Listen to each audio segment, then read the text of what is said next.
Alrighty. So good morning, Mr. Morning. Fred Barrett. Thank you again for joining us today. You're welcome. Good to be here. As you know, I'm the producer of Lights Camera Akron at the University of Akron. I'm doing a story on how local businesses have been combating the coronavirus, especially you and I as media creators. We find it we're struggling to find content, and we're struggling to find different things around here. So how have you been how have you been managing, keeping up with finding content and making media amid the coronavirus? Well, as you know, media is really a message, which is a story. And if you focus on this story, then one story, that becomes your belief, that becomes your attitude, that becomes your demeanor, everything. I just tend to focus on different stories where I may start creating my own story, or I find someone that's trying to do good during all this anxiety. So I try to bring that balance in there. Now, it's a struggle when you have 10, 20, 30 people around you and it's COVID, COVID, COVID, COVID. And you try to find something outside of COVID. So I just tend to read, or I try to look for other content to try to keep telling different stories. That's what keeps me balanced. So how do people contact you? You know what I mean? Like, I know you have a hotline, and people call the number when they hear about an event, or and they try to give you a bit more information. How helpful is that whenever the community reaches out to you? That's pretty good. Actually, my number one tool is word of mouth. Mm. It's word of mouth, or a lot of my stories actually go on social media, and I'll see an event that I believe a lot of people need to know about or need to see. Mm. But most of the time, a lot of people don't know how to tell a story. So a lot of people don't contact me. It's someone else who works with the organization that will contact me. Mm-hmm. Hey, I got the story that may be good to highlight, and I come in and I fill in the blanks. So there's a lot of word of mouth and social media. So what do you think is the most what do you think you can contribute? Like, what do you think people contribute to you? You know what I mean? Like, as back to the community. You know what I'm saying? Like, what do you think people like as far as like going out and finding a good story? What do you think that contributes to the community? You know what I mean? Like, when you can tell it the way people want to hear it. Well, I've been in media for about 25 years, 30 years. And there's always been a traditional aspect to media. You have a person telling a story for the community. So I developed the means to, when I interview a person in the community, tell a story by the questions I ask or what have you. But I also have a slogan that the value of the community is determined by the story being shown. If there's no story, then quote unquote, there's no community. So if you hear somebody, and then others start to create a story about that community. So you might have a neighborhood that really, there's always stories going on. There's always something good, there's always something not so good. But if the good doesn't get out, people would automatically assume that this community is of no value. Mm-hmm. Not necessarily bad, but they say, oh, it's nothing there. So if somebody tells me there's something good about it and I go and highlight it in a industry standard, and you do that on a consistent basis, then all of a sudden there's a lot of stories, then the value increases, and then there's a community there. There is something good. If there's no story, then quote unquote, there's no community. So one story actually starts it all. I agree. And when you look at things retrospectively, right? You said you've been doing this for 25 years. That's a long time to be telling stories, right? Mm-hmm. So when you look at things retrospectively, when you first started Socially Good TV, what was one of your goals that you had in mind, and how did you expect it to grow? I really didn't expect it to grow, to be honest. I was working for a nonprofit group locally called the Akrons. But right before they formed, actually, I moved here in 2003. I worked for the Philadelphia Inquirer and got transferred. And got here with LeBron James, went to the Cavs, or graduated St. V, one of the two. Then when he left to go to Miami, people were like, oh, the world is going to end, da, da, da, da, da. I'm still learning about the area. And I'm thinking, oh, you have nice metro parks. It's a nice family area. You have a lot of art. You have a lot of this. But nobody talked about that because LeBron James left. Then I started asking myself this question: why are they not appreciating the stuff they already have? Well, because they don't see it. Local news in Cleveland might not cover those things in areas outside of Cleveland. Mm. So I decided to pick up a video camera, which I was in it when I was a teenager. So I just went around and started filming things, from staying here with events to stories with the Akrons and what have you. And then over time, I kept asking myself, why am I doing this? I was having fun. I was shooting jazz events. I was doing all this stuff. And then one day, a friend of mine wanted me to apply for a fellowship at Stanford. Mm. And I knew I wasn't going to get it because they were focused on keeping newspapers viable. And here I was talking about video, but I was working at the Beacon Journal during this time. Mm. So I didn't get it like I thought. And I said, well, I need to come up with my own brand. And one day I just woke up and I realized I was doing this for the social good. Then hence named the Socially Good TV. Mm. Started from there. And I kept doing it. And every story I put up was organic. It'll be 200 views, 300 views, 500 views. I didn't even know how to interview at the time. And then I created this way of interviewing people without hearing my voice. And then, of course, with the magic of editing, then it became a fluid story. And I kept doing it, and I kept doing it, and boom, it was organic. So you surprised with how your craft has turned out. You know how like when you're a media creator, you don't truly know what you can do until you just do it, right? Yes. There's no such thing as like learning everything and then going straight into it when you're a media creator. There's no such thing as that. You literally have to learn as you go along and just keep doing stuff for that. So how has your process improved? Can you take me through your process and how you make a story from beginning and then like how it comes out in the end? And it's funny you asked me because when I was a teenager and I was shooting video then, it was actually at the church. So it was just basic composition, turn the camera on, but you had to have good composition. Mm-hmm. So I started coming into it where when I first went on, I started reading books and watching lynda.com, which is now LinkedIn Learning. Mm-hmm. And there was one guy named Anthony Artist. He's an artist, an author. And he had a book called Shut Up and Shoot. And he had a series on lynda.com. So I was watching his stuff, and it was kind of just confirming what I already knew, but I needed to brush up. But getting out on the street, making a phone call, showing them to an event, that was the unnerving part. Because you can feel so confident learning all this stuff. As soon as you step on the street, out of here. Like, okay, this is not working. So definitely. Yeah, so I started listening to the community where, let's say I'm interviewing somebody at an event. Now, I always knew this. I taught at Kent State for years too. I was teaching similar things. So I would go out, film some footage because I always knew that footage always covered up mistakes or whatever. Mm-hmm. So one day I went out and I would ask for example, if I'm filming you, I would come out and then ask you 10 questions and expect you to remember it and then turn the camera on. Then the people start freaking out when that little red light on that camera just turns on. Mm-hmm. And then I started talking to them. And then one day, this person said, "Oh, I felt like I have a conversation. I didn't even realize the camera was on." That was my aha moment. Mm-hmm. Okay, let me go ahead and edit myself out, let them tell the story and drop the B-roll while they're talking. Mm-hmm. Then that kicked in. Now, I've been a graphic artist for longer than I've been in video and what have you. And I put in my own art, put in my own graphics, and all of a sudden it started to mold into something. The more I started interviewing people, the more I had to dig into them. In order to tell a story, you have to put yourself in it. Mm-hmm. A lot of people just on the outside, like, oh, I'm gonna show up and have my traditional way of gathering this information, putting this video together, but there's no spirit in it. So that's what people tell about my stories. I will go in, talk to them first, come up with the questions, and then I'll film it from that point. But my goal is to make them the star of the community. Mm. So every story that I shoot, I try to make that person or that event the star of the situation. So if you have a lot of stars in the community, then that community becomes a shining star for the area. So that's kind of like my mindset when I go shoot.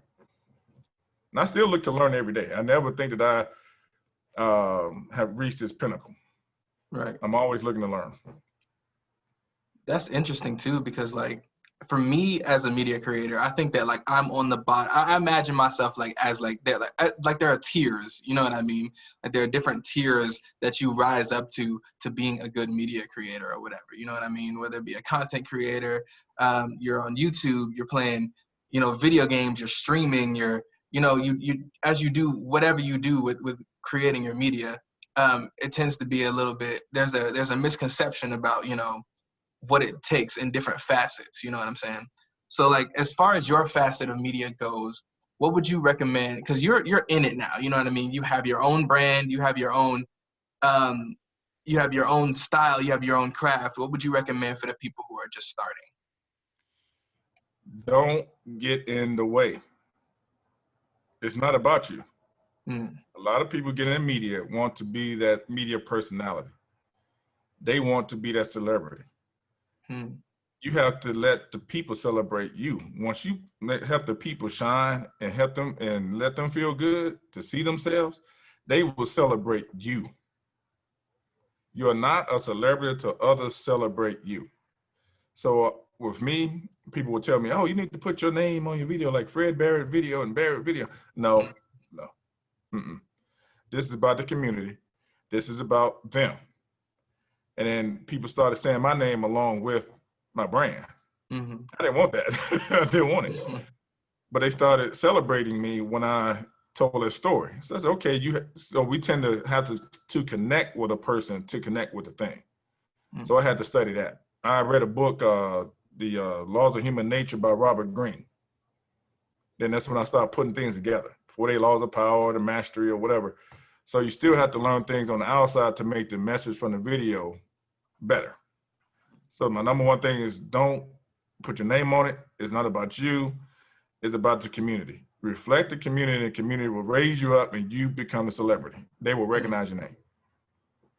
That's good advice. Honestly, like in my mind, when I'm going out and I'm shooting, right? And my mom tells me this all the time, Tyrese, you need to make a brand, put your name on everything, put it on this. This is how you build your brand. And I'm like, that's good advice because yeah, you get like, you get copyrights and you get, and you can once you solidify your brand, that's how you've done well, you know what I'm saying? Essentially, because you've built it and it's yours and it's something that you can claim, right? So with that said, I think that's actually a pretty awesome piece of advice to let the community speak. I don't when I'm out there, I often don't remember that I'm just the person behind the camera. You know what I mean? I Right. often like I put myself like at the pedestal. It's just for right now. It's just me just doing everything on my own. I'm like I put myself at the pedestal because that's how I have to film. That's how I have to shoot. That's how I have to edit all by myself. Right? You know what I mean? And Right. it's just difficult for me to get out of that mindset that it's not about me. So I think that's an excellent piece of advice. I have another With question. that, it still goes back to the point of why. If it's not your calling, leave it alone. Yeah, Leave for it alone. sure. A lot of people jump out here. I'm gonna do media. I'm gonna do media. I didn't plan on doing this. Mm. I didn't. I cared about the people. When the Hmm. people started like, "Oh, man, it's terrible. It's terrible."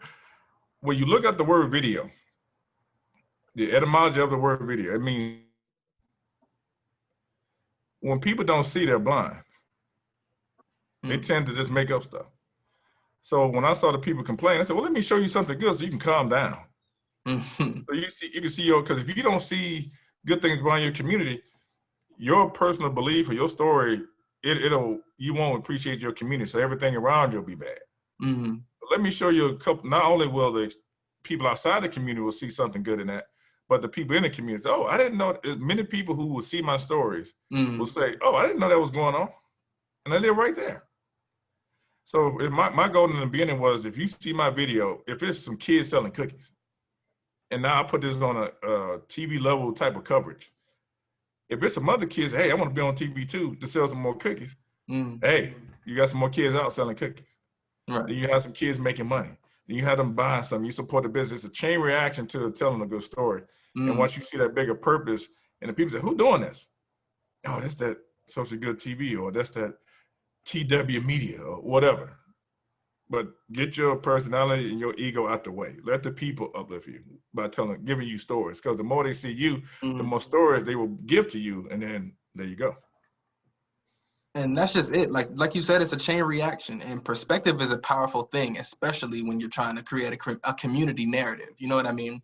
Highlighting different things in the community. Like for example, if somebody were like to move to Akron from a different place, you know what I mean? The University of Akron has a lot of different kind of people, you know what I mean? Like they have indigenous people, people from all over the world, people from in the state, people from outside the state, and they want to find out what is good in this community and why staying here was a good choice, right? Right. So I think that it's a good thing that you highlight the good things that are in this community. You know what I mean? Because a lot of people may be, misconstrued based on, like you said, sometimes word of mouth is good, but sometimes it's also not good because some people may be speaking from a different perspective. So Right. I think that the way that you highlight that is very useful for the community to start that positive chain reaction. Right. And it's a lot of stories, and I'm gonna tell you, it's a tiring process. Tiring. It's when you're trying to uplift the community, you have to remember there's a lot of people in the community. That's a lot of weight. I can't do it as frequent as I would like to, but it's almost like I treat it as a season. I do 7, 8 episodes, 1 or 2 a month if I can. I let it drop, and then the impact is so strong. I might do 2 stories a month, and people come to me, man, you everywhere. I'm like, huh? I just did 2 stories. Well, understanding human nature, the impact is still from the first one. Then here comes the second one, and them 2 impacts is merging. Then here comes the third one, and the impact is steady, and it could be 3 or 4, like throwing a big boulder in the ocean. You're gonna have a big wave. And I said, well, okay, well, let me treat it as a season. And I stay refreshed. But the other reward is when you tell a good story or show a good story, for me, it inspires me too. One of the last stories I did that was inspiring was the Copley Road cleanup, the greatest streets Akron. I have a philosophical approach to my work where after I filmed that Greater Streets Akron cleanup, a week later, that's when a 6-year-old little girl got shot. Not too far from where we were. And for me, if I didn't have the good story before that happened, how bad would this, even though it was bad, how bad would it be? It probably would have been worse because that would have been the only story coming out at that time. But now you have something good and maybe it took a little edge off. But if it was more stories, maybe this thing would happen. So I went through the whole whirlwind. Like, okay, there need to be more stories. So it's a whole, if you realize the big purpose of media, the better the message will be. So that said, does that juxtaposition of stories put like a certain, the community, they look to you as a means of finding something good, you know what I mean? A means of finding a source of something positive, right? So does that juxtaposition of things put like a certain level of pressure on you? You know what I mean? When you're making it, yeah, for sure. Cause like, I know when you're trying to create that narrative of positivity and then boom, something bad happens, like something really bad, right? And it can negatively affect and it can stir the community, right? So people come to you for that sense of relief, for that sense of, inspiration, for that sense of for the sense of the balance. You know what I mean? You ever like see it, the scale? You don't want to tip the scale too much. So how much pressure do you think it puts on you to make these stories and to make them, not so jarring for the community? Once that purpose finds you, it's like that. I can't think of the word, but whenever at a dock in the bay, there's always this pole in the water that most boats tie themselves to. So when the high tide comes in or tornado, as long as you grabbed onto that pole, you'll be okay. So this is me. This is my way I tell my story, my purpose. I stay steady in what I do. One person can't fight all this negativity. So let's say all these waves are coming, but you just stay strong in what you do. You can still have 10 things coming that may be negative, may be jarring. But if I stay my path of one story, stay with it. A lot of people want stability. They want comfort in that thing. This thing will never change. So that's how I see it. I know this bad went on, this thing, but you got 10 shootings over here. But here's one good story still. As long as you still have something good, you still have something to hold on to. That's how I see it. So anybody in the media, if you focus on that good thing, stay steady in what you're doing. Don't let the jarring thing jar you. If this been your pattern, if this been your frequency, stay with that.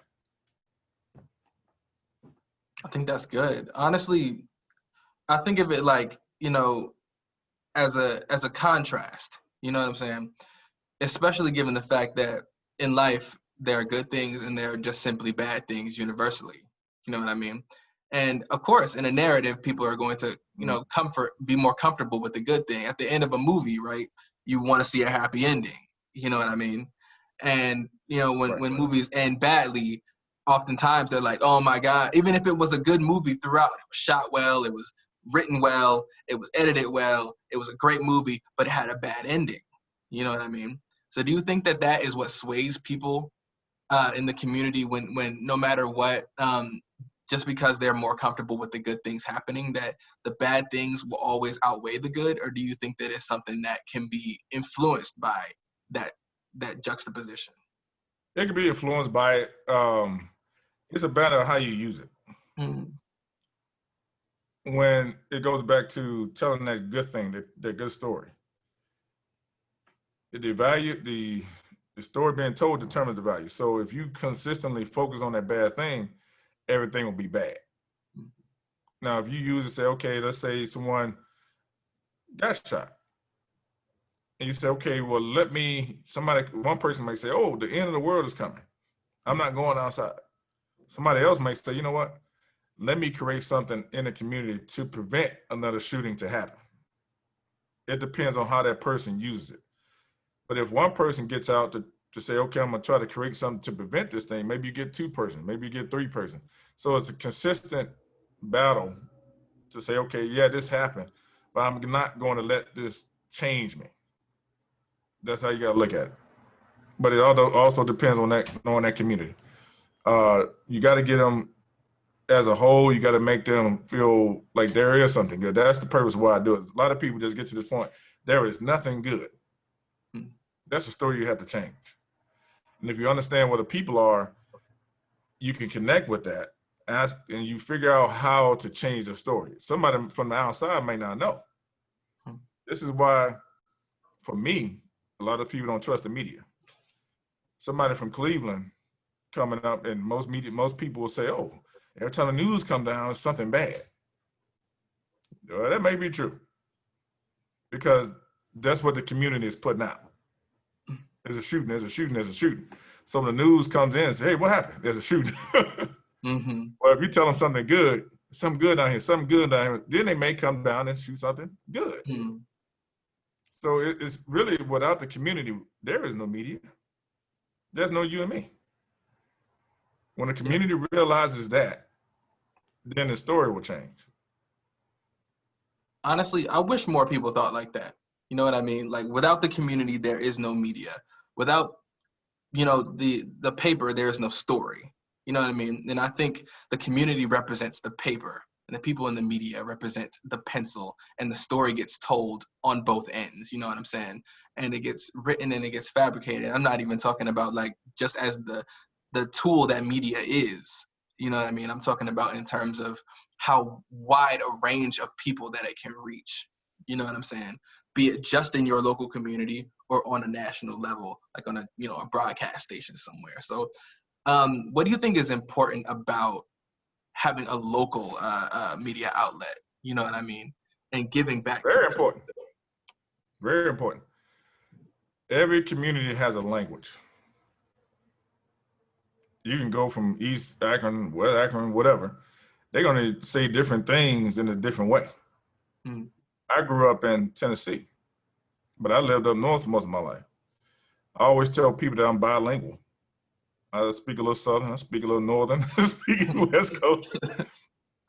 If you let a media outlet that's not in the community speak for you, it's always going to be things mixed communicated every time. So if you don't know that community, you don't know the language, and you try to tell a story, you're going to send out the wrong story. So local tends to have a derogatory perspective with it. So I'm a local photographer. Local may sound like, oh, you're an amateur, you know what you're doing, you can't tell a Mm-hmm. story. No, they don't say that. No. Local just means location, where you at. Let me connect with the people. Let me understand the vibe and the language so I can write this story in a way that it can be translated to the major media in a proper fashion. Mm-hmm. So it's very important. That's good, honestly. Like the fact you value the structure of your community enough to go out and tell the good stories about it is a direct reflection of how much you care. You know what I mean? As a result, somebody who like might not like the community might be like, I'm moving out of here as soon as I possibly can. You know what I mean? Rather than like trying to find the good things about it. So I had a question in my mind. I thought about it and I lost it. Give me 1 second to remember it. But let me go on that back on that local community. I'm gonna Okay. tell you how powerful the media is. The most stories coming out of an area, the bigger that area seems. Mm-hmm. What's the difference between Cleveland, New York, and Chicago? The stories coming out of it. Mm-hmm. What is it that you cannot do in Chicago and New York that you can't do in Cleveland? Nothing. You can do the same. You can still have the same fun, same whatever, but it's about the message coming out of it. It's about the media. It's about the brand. It's about all this, and you have a lot more people talking about it. In Cleveland, you have major sports, major plays. You have the #1 art museum in Cleveland, Mm-hmm.